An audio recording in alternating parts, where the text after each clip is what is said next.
علیکم ورحمۃ اللہ وبرکاتہ۔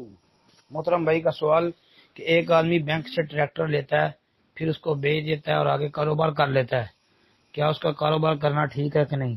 محترم بھائی، پہلی بات تو یہ یاد رکھے کہ بینک سے ٹریکٹر لینا یہ درست نہیں ہے، کیونکہ بینک کا نظام جو ہے سود پر مبنی ہے۔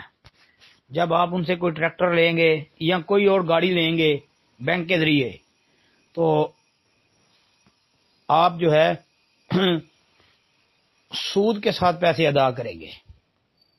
یہ آپ تحقیق کر کے دیکھ لیں،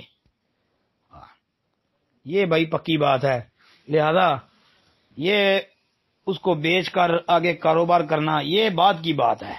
پہلی اور بنیادی بات یہ ہے کہ بینک کے ذریعے کوئی ٹریکٹر وغیرہ لینا جو لیا جاتا ہے یہ درست نہیں ہے، کیونکہ بینکی نظام جو ہے یہ سود پر مبنی ہے۔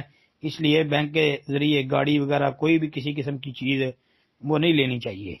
السلام علیکم ورحمۃ اللہ۔